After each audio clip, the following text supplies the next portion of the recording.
طيب هنكمل. احنا وقفنا عند الثيوريز اللي بتحاول to define الاسيد and bases. باذن الله هناخد اخر حاجه في موضوع الاسيد والبيزس ده اللي هو الكلاسيفيكيشن. احنا بنصنف اي حاجه احنا بندرسها كنوع من انواع تسهيل الدراسه.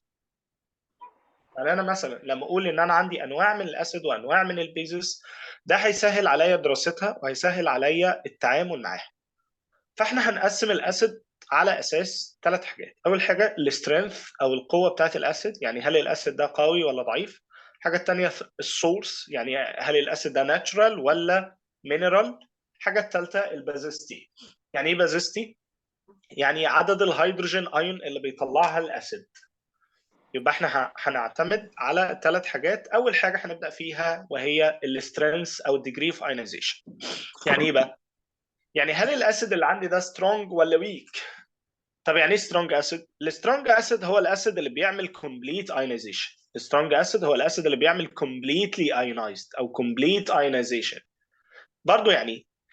يعني الاسيد اللي لما بعمل له تأين كله، مش جزء منه، لا كله بيتحول لايون. يعني فور اكزامبل لو انا عندي HCl وجيت اعمل لل HCl ده ايونيزيشن، انا معايا HCl، معايا 1 مول من ال HCl، معايا كميه من ال HCl. الكميه دي اضفتها او اضفت عليها ميه، كلها هتتحول لايون H بوزيتيف بلس Cl نيجاتيف. فانا اسمي النوع ده من الاسيد سترونج اسيد. ده اسمه ايه؟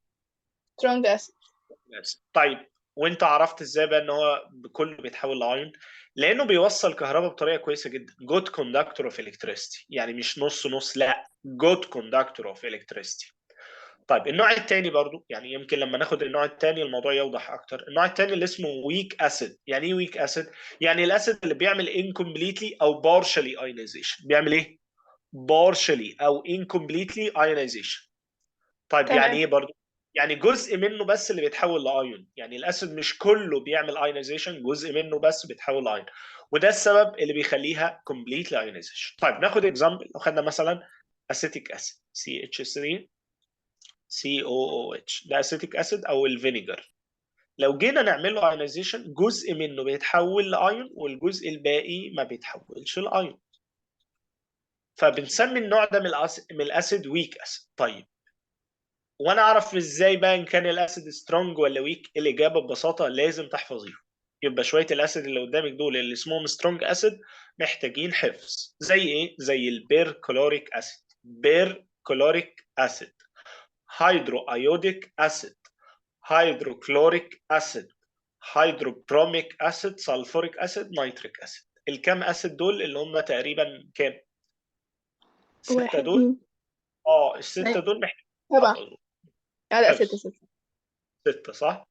صح ستة. طيب الويك زي الكربونيك، فوسفوريك، اسيتيك، فورميك، اوكزاليك، ستريك، لاكتيك، كل دول يعتبروا ويك. وتعالى ناخد قاعده ان اي اورجانيك اسيد هو ويك اسيد. طب يعني كلمه اورجانيك دي هنشوفها كمان شويه.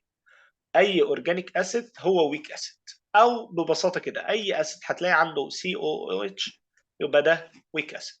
يبقى حتى الان احنا عرفنا ان احنا عندنا نوعين من الاسيد، واحد منهم اسمه سترونج والتاني اسمه ويك. ويك. طيب والسترونج بيبقى الأيونز بتاعتها كاملة، والويك بيبقى الأيونز مش كاملة.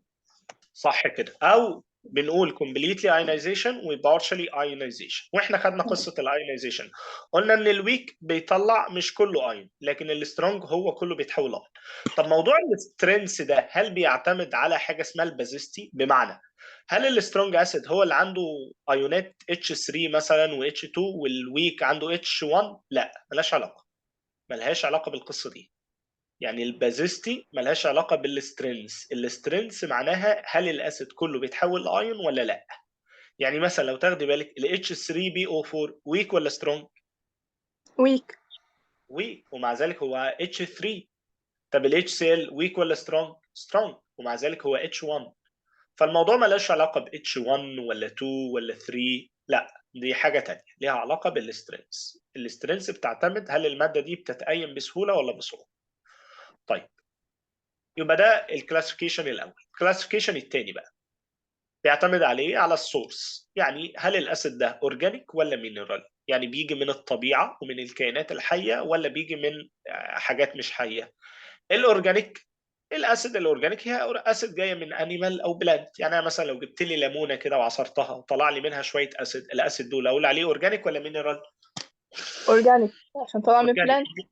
صح. يبقى الاسيد اللي بيجي من انيمال او بلانت بنسميه اورجانيك اسيد. خلاص. وطبعا انا لسه قايل لك قاعده ان كل الاورجانيك اسيد ويك اسيد، صح؟ صح. لسه قايل لنا من شويه ان كل الاورجانيك اسيد ويك اسيد. زي ايه بقى؟ زي اللاكتيك اسيد اللي بيجي من الحاجات اللي فيها ميلك، الاسيتيك اسيد اللي هو الفينيجر او الخل، السيتريك اسيد اللي بيجي من السيترس بلانت او الليمون والبرتقال والحاجات دي، الاوكزاليك اسيد اللي موجود في الطماطم، الفورميك اسيد اللي موجود او اللي بيجي من النمل. كل دي نقول عليه اورجانيك اسيد. طب المينرال؟ اي اسيد مش جاي من حاجه اورجانيك، يبقى الاسيد ذات هاف نو اورجانيك اوريجين، ملهاش علاقه بالاورجانيك او الليفنج اورجانيزم. طيب هل دي سترونج ولا ويك؟ كده وكده. يعني احنا اتفقنا من شويه ان كل الاورجانيك ايه؟ ويك، صح؟ اه. كل الاورجانيك ويك، لكن كل المينرال ما لهمش قاعده، في منهم كده وفي منهم كده. يعني المينرال اسيد ممكن نقول ممكن يكون سترونج او ويك، ممكن كده ويك. وممكن كده. سترونج او ويك. اوكي. زي ايه؟ زي الكربونيك اسيد، الهيدروكلوريك اسيد، الفوسفوريك تمام. اسيد، البيركلوريك اسيد اللي احنا لسه قايلينهم من شويه، في منهم والهيدروجين. سترونج في منهم weak. طب التقسيمه الثالثه بقى على اساس ايه؟ على اساس حاجه اسمها البازيستي.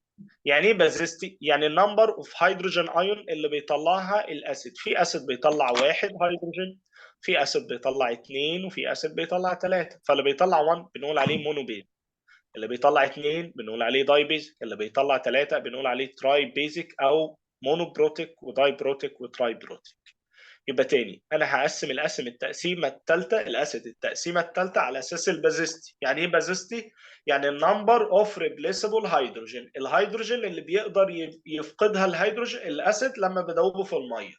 يعني مثلا الفورميك اسيد شايفه كده عامل لك بالاحمر ان هو عنده اتشايه واحده، الاسيتيك اسيد برضو نفس اه. الكلام اتشايه واحده، الهيدروكلوريك اسيد اتشايه واحده، النيتريك اسيد اتشايه واحده. فدول كلهم اقول عليهم ايه يا روان؟ مونو. مش عندهم مونوبروتيك واحد. او عشان عندهم واحد. طب بص بقى، اللي عندهم اتنين زي الاوكزاليك، زي الكربونيك، زي السلفوريك، عندهم اتنين ريبليسبل هيدروجين، فدول اقول عليهم ايه؟ داي بيزك. اقول داي عليهم ايه؟ بروتيك. او داي بروتيك، داي صح. بيزك. داي بيزك او داي بروتيك.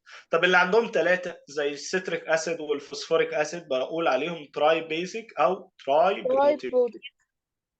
بالظبط. يبقى ببساطه انا اشوف الاسيد عنده كام واحده ريبليسبل وعلى اساسها احدد. يعني مثلا في الاكزامبل اللي قدامنا ده بيقول لك الاسيد اللي قدامك ده، ها، مونو ولا داي ولا تراي؟ والله انا اشوف عنده كام واحده ريبليسبل، ادي واحده وادي واحده، يبقى ده.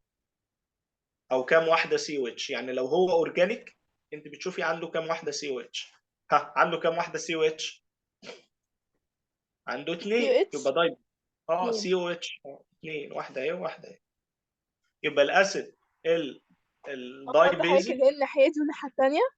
بالظبط، اللي في الناحيه اليمين واللي في الناحيه الشمال، واحده هنا وواحده هنا، يبقى ده اقول عليه داي بيزك. ماليش دعوه بالاو اتش اللي تحت دي، احنا قلنا لو اورجانيك انا بعد السي او اتش.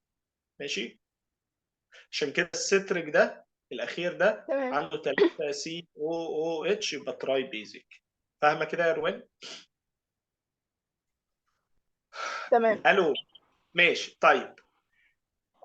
كده احنا خلصنا فعليا كلام عن الاسيد، خلاص كده الكلام عن الاسيد خلاص. بقى لي بقى الكلام عن البيزك، برضو نفس الكلام هقسمها على اساس السترينث وعلى اساس الاستراكشر.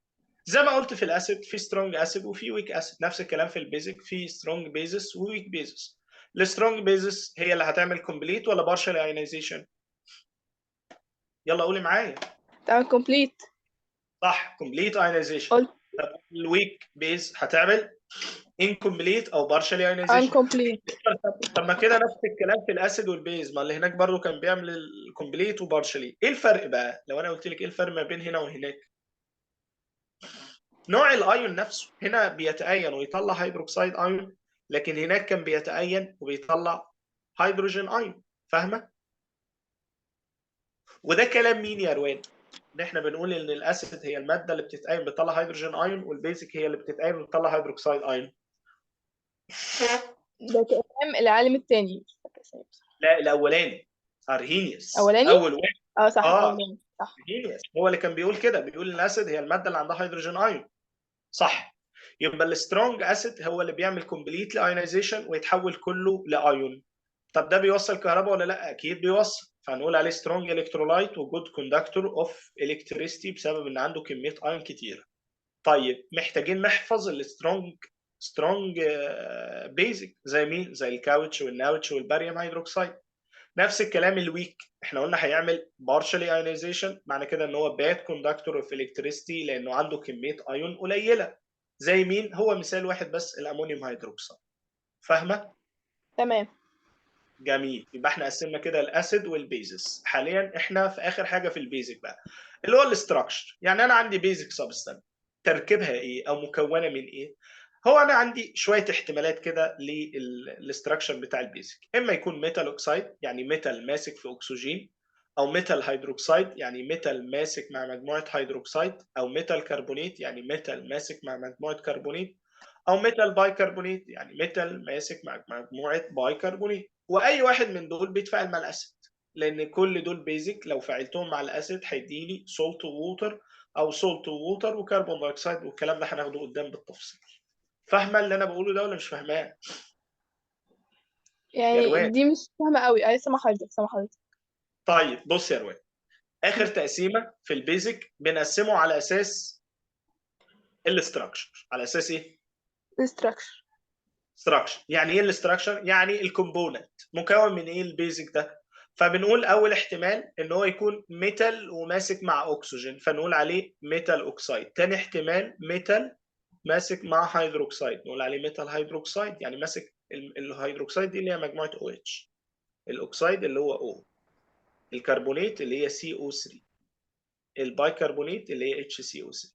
فانا لو جبت اي ميتال ومسكته مع الاكسجين هيديني اول نوع من البيزك اللي اسمه ميتال اوكسايد، وجبت اي ميتال ومسكته مع الاو اتش هيديني النوع الثاني اللي ميثيل هو أوكسايد. هيدروكسايد. وبعد كده الميتال كربونيت والميتال بايكربونيت.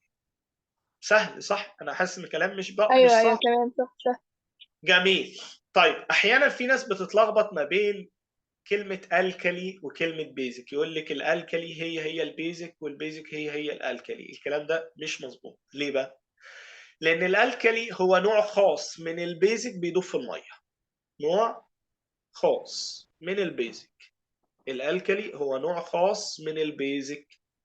دوب في امتى المية. اقول على الماده دي الكلي؟ لما تكون بتدوب في الميه، بيزك ذات ديسولف في الووتر وبتدينا هيدروكسيد ايون. اللي يدوب في الميه ويدينا هيدروكسيد ايون اقول عليه الكلي. طب لو ما دابش في الميه يبقى مش يبقى الكلي، بيز. يبقى بيزك. بالظبط. يعني كلمه بيزك هي كلمه كبيره، الالكلي هو نوع خاص من البيزك. يبقى العام بيزك والخاص هو الكلي. فاهمه؟ تمام. امم. اخر حاجه بقى، اخر حاجه عايزين نعمل ديتكشن للاسيد والبيزك. عايزين نعمل ديتكشن للاسيد والبيزك. خدنا الكلام ده قبل كده في شابتر 1. قلنا انا عندي حاجه اسمها انديكيتور وبي اتش ميتر، الاثنين دول هم اللي بيعرفوني هل الماده اسيدك او بيزك او نيوترال. يعني ايه انديكيتور؟ الانديكيتور هو ويك اورجانيك اسيد اور بيس، الكالر بتاعهم بيتغير على حسب الميديم. يعني هي ماده، انا جايب ماده كده هي تركيبها ويك اورجانيك اسيد اور بيس. ايه المميز في الماده دي؟ ان هي لونها بيتغير على حسب الميديم بتاعي. يعني مثلا انا عندي في منهجي الشوادو، الميثايل اورنج والفينول فيثالين والليتمس. انت اكيد عارفه الليتمس صح؟ اه. انت عارفه الليتمس اللي لونه بيتحول على حسب الميديم، يعني في أيوه أيوه الاسيدك. أيوه. خدت أيوه الكلام ده؟ أيوه ولسه طبعا. قايلينه مش لكن عندنا نوعين، 3 انواع جداد بقى، ميثايل اورنج وفينول فيثالين، وقلنا الليتمس، وحاجه اسمها البروموثايمول بلو. كل واحد من دول هو برضو ماده كيميائيه لونها بيتغير على حسب الميديم اللي هي شغاله فيه. يعني مثلا الميثايل اورنج لونه في الاسيديك ريد، ولونه في النيوترال اورنج والبيزك يلو، وهكذا. كل انديكيتور من دول بيتحول لونه على حسب الميديم اللي هو شغال فيه. تمام. تمام. طيب. طيب يبقى تاني الاسيد والبيز بنكتشفها عن طريق حاجه اسمها انديكيتور، والانديكيتور هي ماده اورجانيك او ويك اورجانيك اسيد اور بيز، الكلر بتاعها بيتغير على حسب الميديم. ماشي. فانا هجيب لك سؤال بسيط جدا، اقول لك مثلا لو انا معايا بيكر فيه اتش سي ال وحطيت عليه الانديكيتور دي، فلون الميثايل اورنج هيتحول ليه في وجود الاتش سي ال؟ ها؟ الاورنج لو بيز هنقول ان هو يتحول يلو. اتش سي ال، انا معايا اتش سي ال، لونه هيتحول ليه؟ ال HCl اسيدك، صح؟ الاتش سي ال اسيدك اسيد، صح. مم. يبقى اللون الميثايل اورنج هيبقى ايه؟ ريد.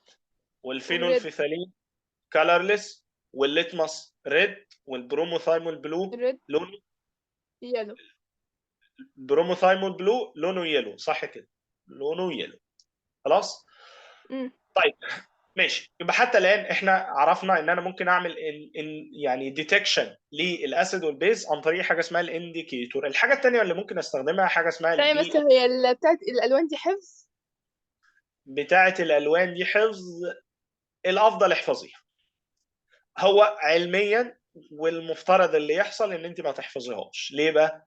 لان المفترض ان امتحانك اوبن بوك، بس على الوضع اللي هيحصل ان انت مش هتدخلي بالكتاب، دي فالافضل احفظ. حقيقة.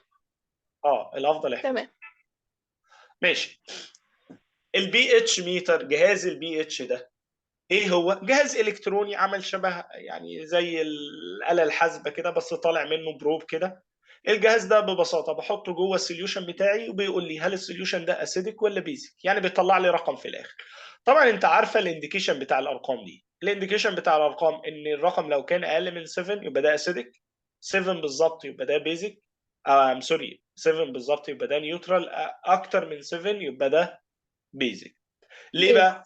لان اقل من 7 معنى كده ان الهيدروجين ايون فيه كتير، ماده فيها هيدروجين ايون كتير، واحنا اتفقنا ان اللي بيديني هيدروجين ايون هو ده ايه؟ الاسيدك. الأسد. الاسيد. مم. الاسيد هو اللي بيديني هيدروجين ايون.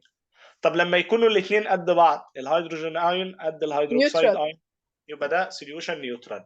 لكن لما يكون الهيدروكسيد ايون هو اللي كتير يبقى ده سوليوشن ايه؟ لما يكون اينز كتير. هيدروكسيد، مش اي ايون، هيدروكسيد ايون هي اللي كتير، يبقى ده سوليوشن ايه؟ بيزك. بيز. تمام. فانا عندي جهاز، في جهاز بيقدر يعد الايونز دي، يتعرف على الايونز دي. لما يلاقي هيدروجين ايون كتير يقول لي بص انت الرقم بتاعك اقل من 7، لما يلاقي الهيدروكسيد ايون كتير يقول لي الرقم بتاعك اعلى من 7، وهكذا. فاهمه الفكره؟ تمام. طيب يبقى انا اي ماتيريال عندي في الدنيا انا ممكن اتعرف على البي اتش بتاعها، او ممكن اقول هل هي اسيدك ولا بيزك ولا نيوترال، على حسب ايه؟ باستخدام الحاجات اللي الرقم. احنا لسه قايلينها. لا، اللي احنا لسه قايلينها، يا اما البي اتش ميتر يا اما الانديكيتور. يعني مثلا شويه الاكزامبل البسيطه دي. عارفه الجاستريك جوس اللي هو العصير المعدي؟ انت اكيد خدت في البيولوجي ان هو اسيدك ولا بيزك. نعم سوا. الجاستريك جوس، العصير اللي موجود جوه الاستومك اسيدك ولا بيزك؟ بيز. الاستومك بيزك؟ لا، الاستومك اسيدك. الاستومك اسيدك. مش انت خدت البيبسين في البيولوجي وقالوا لك ان ده انزيم بيشتغل في المعده او في الاستومك عند من 1.5 ل 2.5 تقريبا، اسيدك. تمام. البيبسين بيشتغل في اسيدك. ماشي. يبقى الجاستريك جوس او الاستومك تعتبر اسيدك، عشان كده في التدرج اللي قدامنا ده ان البي اتش بتاعها تقريبا 1 حاجه كده يعني. الليمون والبرتقال والحاجات دي البي اتش بتاعها 2.3. هو عايز يقول لك بس الارقام، يعني حس بالارقام، عايزين نحس بالارقام شويه. الفينيجر او الخل 2.8، البرتقال 3.5، التوميتو 4.2، الكوفي 5، الرين ووتر اسيدك. الرين ووتر على فكره مش نيوترال، ده اسيدك. الميلك او اللبن يعني اسيدك، بس اسيدك ضايع قوي، ضعيف قوي، 6.6. البيور ووتر، الميه المقطره بقى، الميه النظيفه خالص، 7. الدم او البلاد 7.4. التوث باس، معجون السنان 8.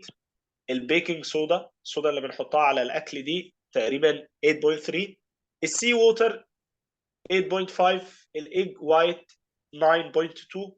الميلك اوف مغنيسيا 10 اللوندري او الحاجات اللي بننظف بيها الديترجنت دي 11. عشان كده الحاجات دي خطيره جدا. الحاجات المنظفات بتاعه المطبخ والغساله والحاجات دي كلها حاجات خطيره، بيزك سبستانس. الامونيا سوليوشن 11.9. الديش ووشر ديترجنت منظف الاطباق والحاجات دي ده 13. الاوفن كلينر اللي بينظف الفرن لما يكون الفرن كده عليه وساخه وحاجات كده بنحط عليه اوفن كلينر، ده ماده بيزك وبيزك عالي جدا، عشان كده مفترض نتعامل معاه بحرص. طبعا الكلام ده مش حفظ، طبعا الارقام دي كلها مش حفظ خلاص، بس مجرد ان انت بس تحس بالارقام. يعني 1 فانت بعد كده تعرفي ان ال1 ده معناه ان هو هايلي اسيدك، وزيرو برضه هايلي اسيدك. لكن 6 مثلا ميه المطر لا مش اسيدك قوي، دي اسيدك ضعيف. اللبن برضه 6.6 ده اسيدك برضه ضعيف. فالهدف من الصوره دي ان انت بس جاست ان انت تتعرفي على الارقام. اوكي، مفهوم؟ تمام. طيب مفهوم. جميل. هنوقف هنا وباذن الله هنكمل المره الجايه. المره الجايه باذن الله يعني هنحاول ان شاء الله ان احنا نحل وما ناخدش جزء تاني. فمطلوب منك بقى ان انت تكملي حل درسين اللي احنا خدناهم دول، تمام. صح؟ مش احنا خدنا درسين ولا اكتر؟ احنا خدنا اكتر، خلي بالك. لا، كان اه 3. اخدنا 3 للاسف. فانت ابداي قسميهم كده، ذاكري، وبعد كده ابداي حلي، وان شاء الله المره الجايه نحل مع بعض. اوكي؟ يعني تمام. مش هقول لك هوم ورك ايه، لا انت هتاخدي الاسئله اللي بعد كل درس تحليها كلها. واحلهم طبعا. ايه؟ واحلهم، صح، تمام. وتحليهم، ايوه بالظبط، بحيث ان احنا ان شاء الله المره تمام. الجايه نتناقش فيهم مع بعض. اوكي؟ تمام. ماشي ماشي يا روان، سي يو ان شاء الله ماشي. المره الجايه. سلام عليكم. عليكم السلام.